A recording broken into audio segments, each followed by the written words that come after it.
my name is Manuela Evans, and today we have in studio the author of the book Coming Full Circle, Rama K. Ramaswamy. Thank you for being with us. I'm going to start to ask you, first of all, what did inspire you to write this book? Well, thank you for having me, and it's really a pleasure to be here at the studio, and thank you for interviewing me. A lot of things. I think that I've always wanted to write. I've been writing a lot since I was a kid, and writing has always been sort of therapeutic and fun. It's something I did for fun, but I've since done a lot of different things, and I went into science and became a geologist, and just traveled a lot and did a lot of different things. And I've had works that I've been working on for years, so since high school, and I've kept them all together in a box. And I always thought that, you know, one day I'm gonna put it together and add a few more things to it, and publish my first book. Mm-hmm. And then one day I saw an ad for a local poetry competition. So I just, on the spur, decided, oh, I'm going to do this. I'm going to take my 2 poems I wrote in high school, and I'm going to go to the poetry contest, and I actually won it. So I think it was just a very low turnout. There were only like 5 people there that night. So, but that made me feel very happy. And then they told me, you know, you should really put together your stuff and publish a book.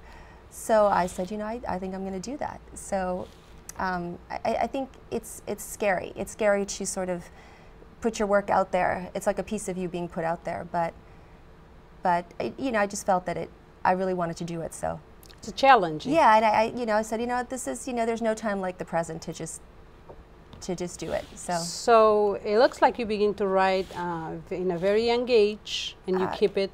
Yeah, I don't know how well I used to write, but I've definitely been writing all kinds of things for a long time. Just did you ever consider writing in a different language? That's interesting. I speak a few languages, but this is my first book, and I've just gotten started. So I would love to translate my works into different languages. I think that like French and Spanish, for example, even Portuguese, the way that the words are phrased sound much more beautiful sometimes than English. You think so? I do. I love the way that it's said, and the intonations and the pronunciations of certain words and phrases.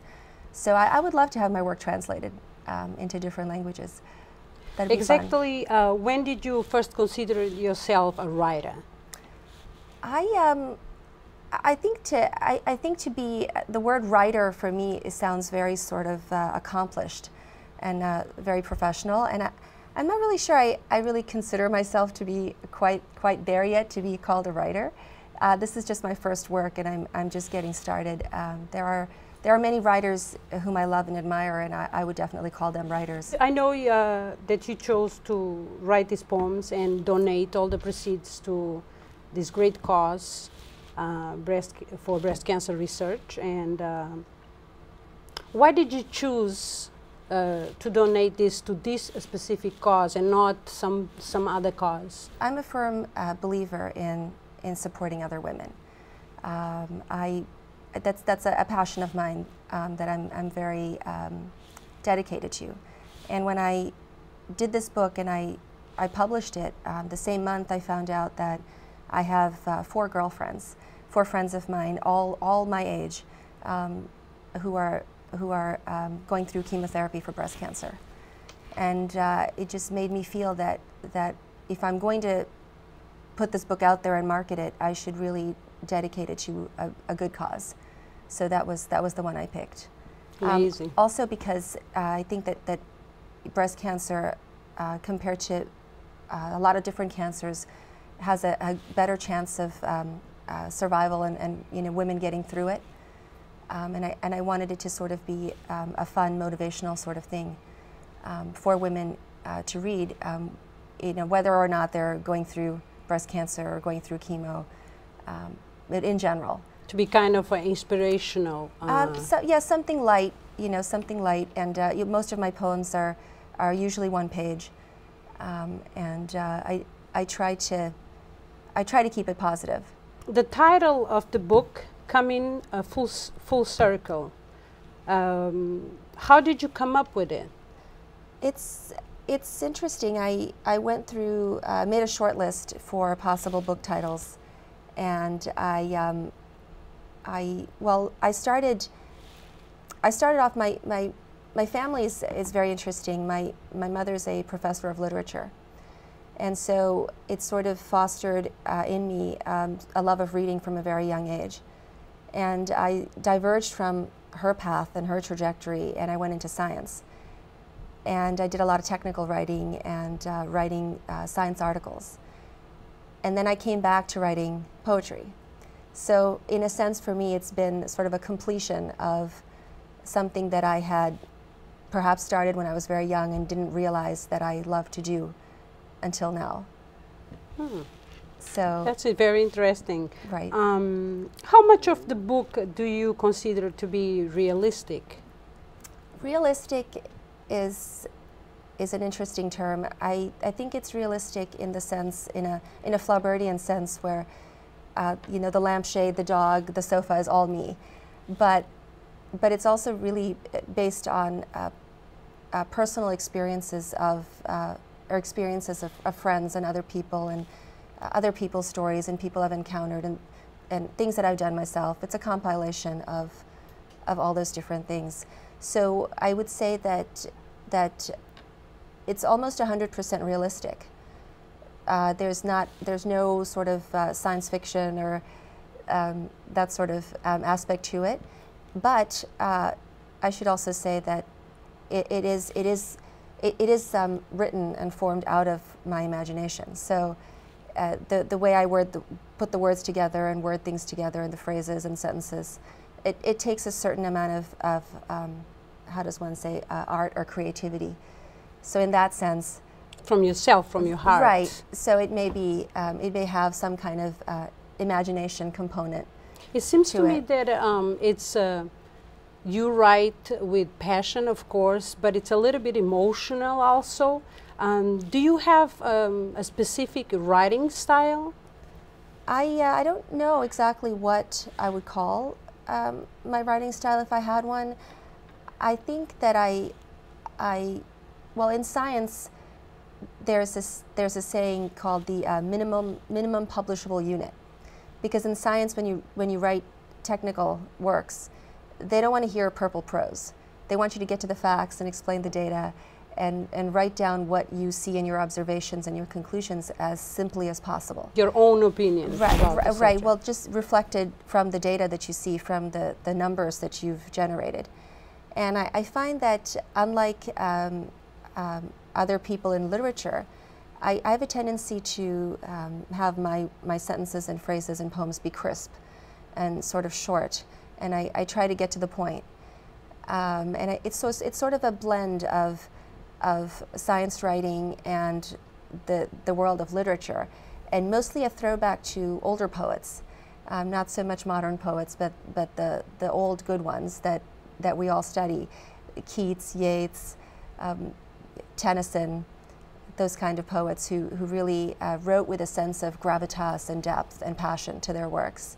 Of course, there are a lot of newer poets that I also admire greatly, like Mary Oliver, and a lot of people are newer poets that I've read recently are also very good, and I really do enjoy their works as well. But as far as my writing style goes, I think it's safe to say it's sort of a mix of science writing and literature.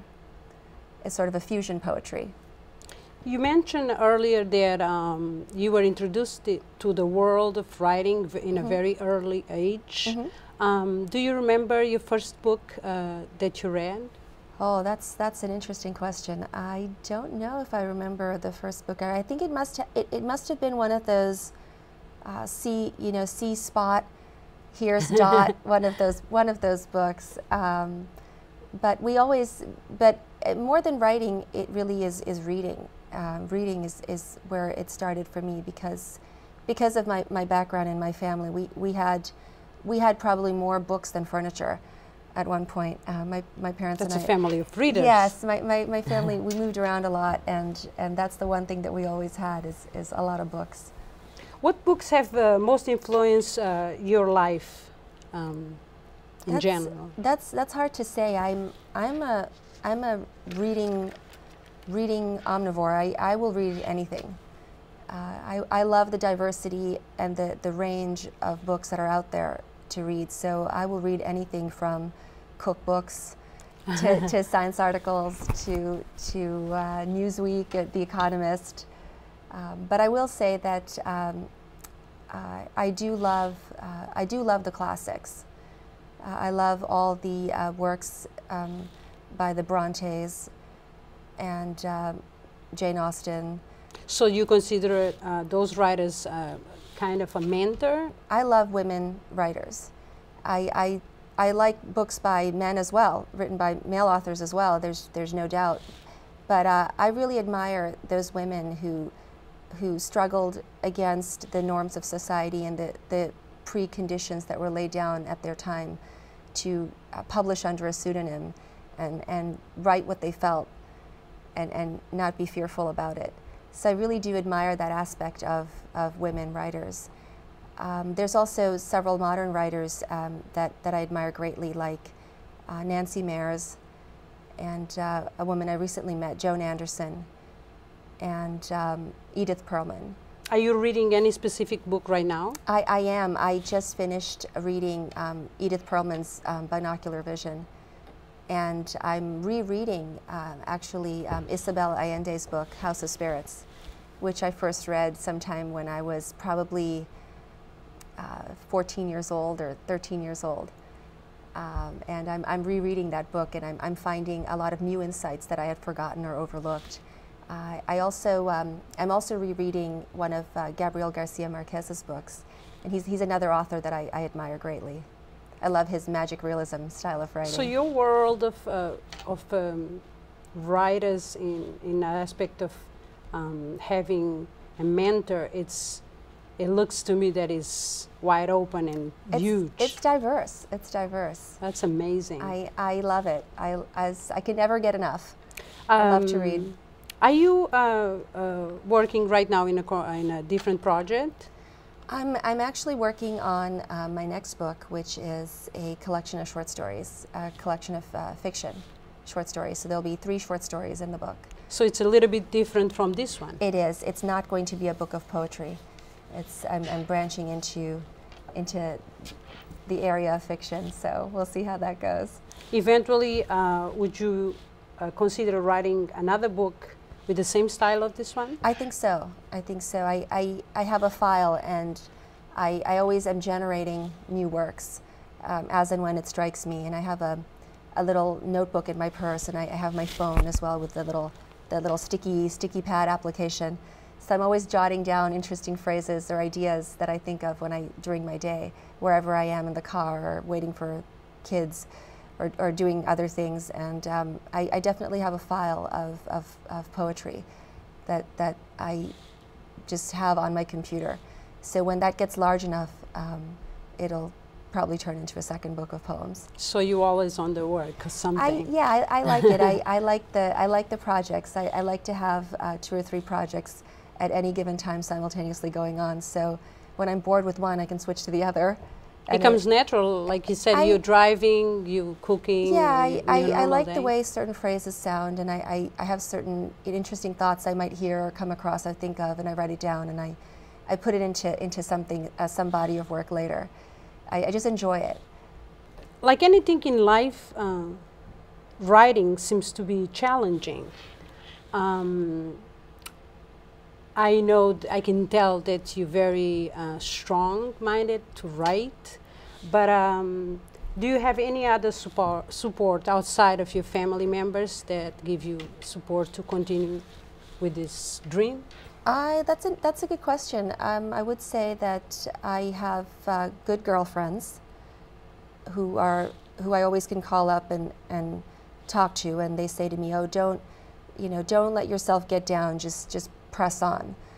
And I have other friends who are writers themselves. For example, Joan Anderson and Edith Perlman, and a few other people who are very motivated themselves. And so it's hard. Writing is difficult. It doesn't always come naturally. It doesn't always come easily. But it's important to try to remain positive and keep motivated. And there are days when I'll just pack stuff up and I'll head off for a walk, or I'll have to make dinner for the family. A little bit. Right. There's always stuff that you have to do that has to get done. There's always deadlines for other things going on in life. But it's, in a way, it's a good break. It gives it a natural break. Then you can come back to your work later, and you have a breather. And it's needed also. Right. It's needed. Absolutely. Absolutely. Do you see yourself writing as a career? I certainly do. I would love for my writing to be a career. I would be very happy if I could translate something that I really enjoy doing into a career. Can you share with us exactly how did your love for writing came into your life? I know that you were exposed to reading in a very Right. early age, Right. but can you share with us a little bit more of it when you were, how did it completely started on you? When did you sit down and you said to yourself, I'm going to be a writer and I want to write? Well, when I was a kid, I had friends who had all kinds of collections. So I had a friend who collected antique coins, and another one who did stickers, and I had a friend who collected bottle caps. And for me, I said, well, I really want to have something to collect, but we traveled a lot, and so it couldn't be something heavy, because then I would have to lug it from place to place and I would lose it. So I decided I'm going to collect quotes.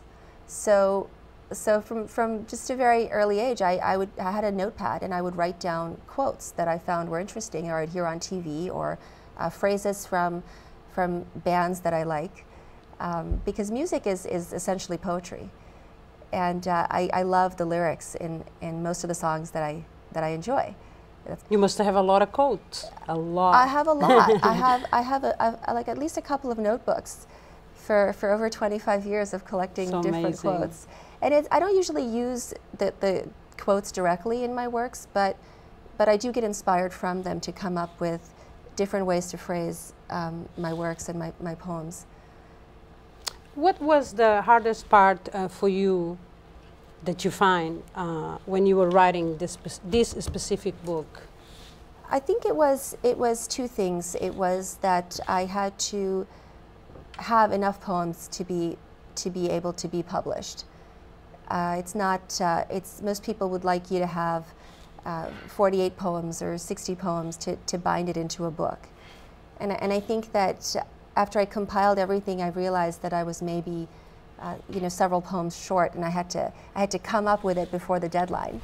So there was that aspect of feeling sort of pressure to be creative, because creativity for me it takes time, and it takes years, and it takes mulling over and rewording things and sort of fixing it just the way I want to hear it. It's like a process. Right, and I take things out later and I put things in, and so it has that, it needs that time to brew. But so I felt a little pressured, but I somehow found a way to pull out a few more poems out of me.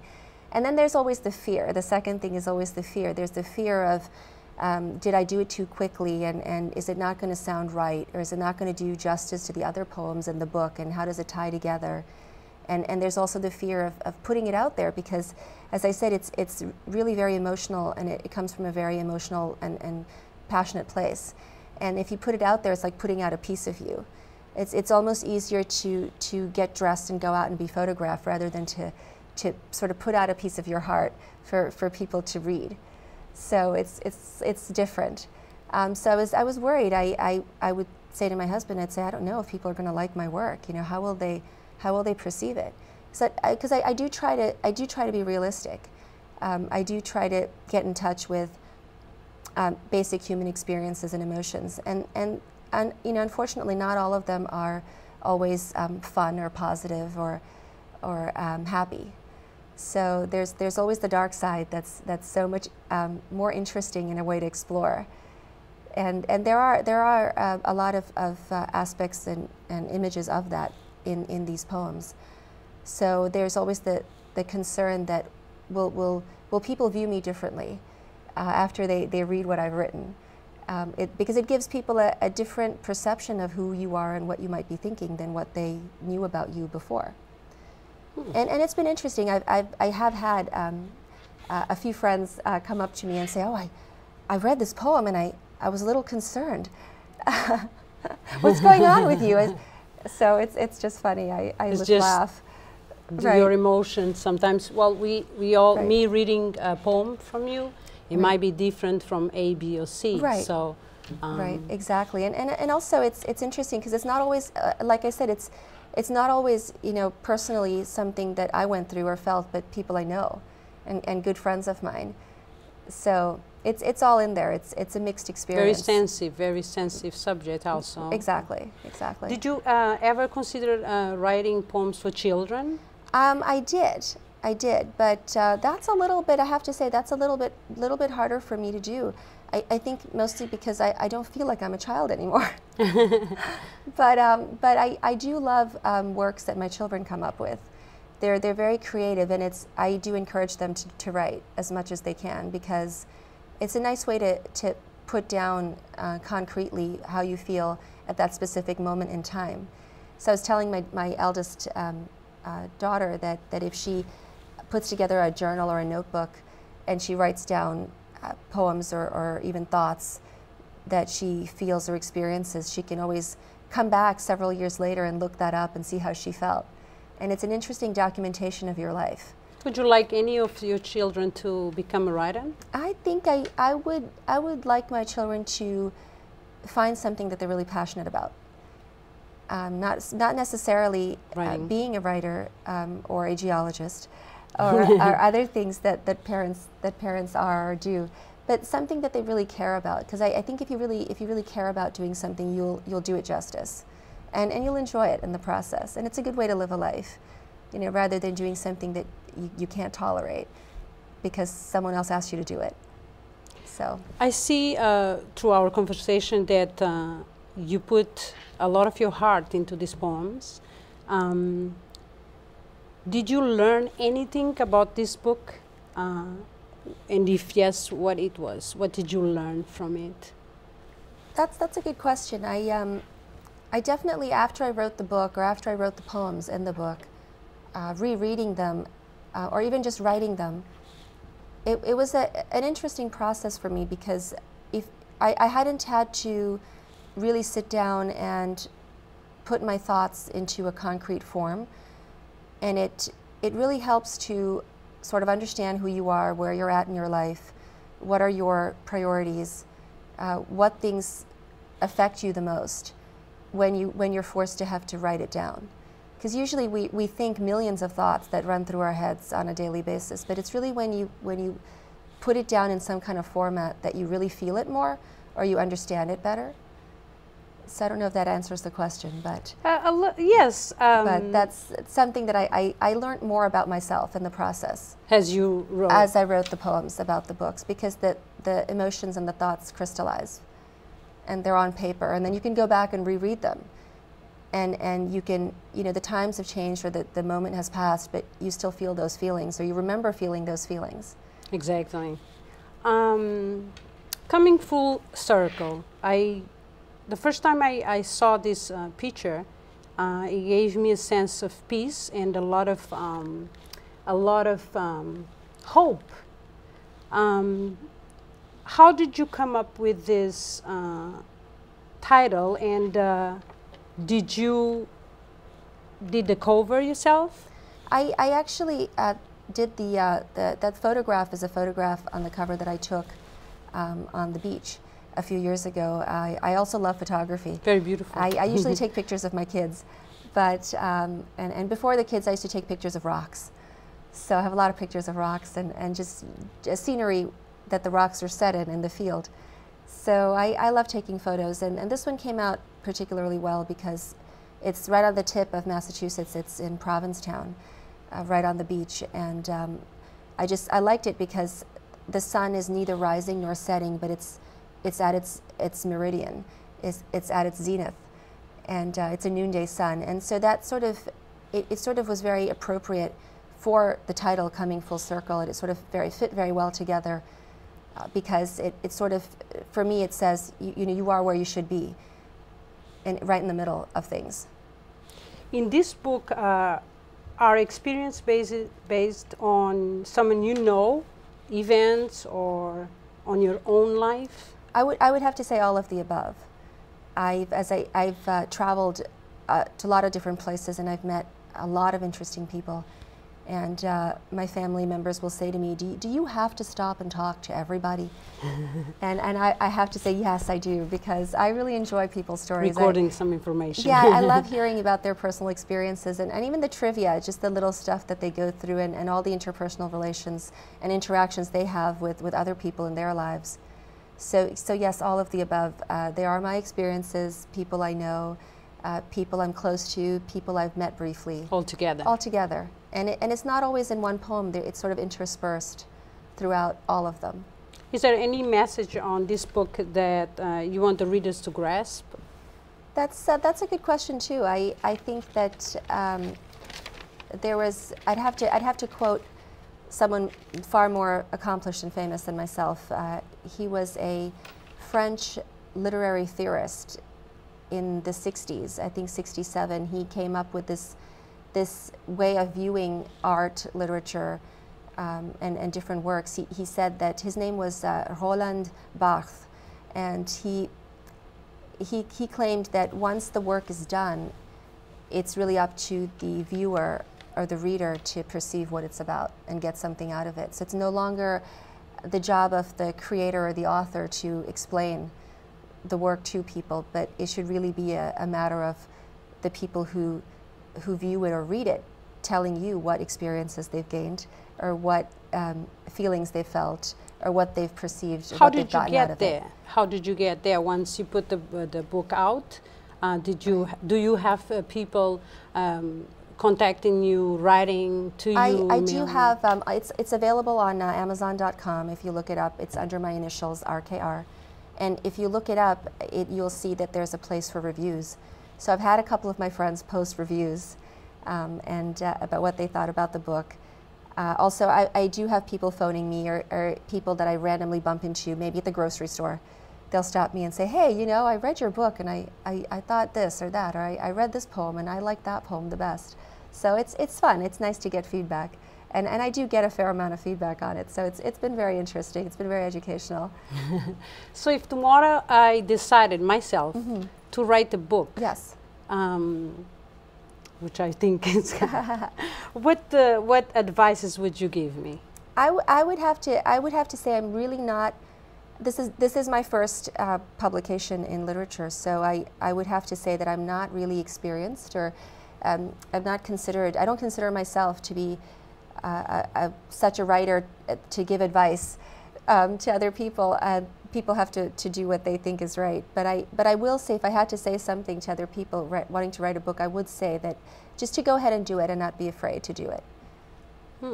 You are who you are, and you're an interesting person, no matter how or who you are, and you should put your stuff out there. Put your heart into it. Because more often than not, there will be other people who'll be able to relate to you or empathize with you, and you'd actually be doing a social service of, you know, putting your songs or your books out there so that other people can see your perspective. Well, I had a pleasure to read a couple of poems. I actually even posted one of them on my Facebook thank page. You. It's very sweet. Last question that I have for you, for the viewers in Wellesley and for people that will see this interview, I would like to ask you to let them know again where can they find the book. Oh, sure. So it's available. It's Coming Full Circle under my initials, RKR, and it's available at the Wellesley Booksmith, and also anywhere online, Amazon, BarnesandNobles.com. Well, I guess you shared beautiful thoughts and beautiful moments that you had. Thank you. While you were writing this book. I wish you the best. Thank you so much. It was a pleasure to meet you. Thanks for having me. And I hope to talk with you I would like soon in the future. Thank you so much. Thank you.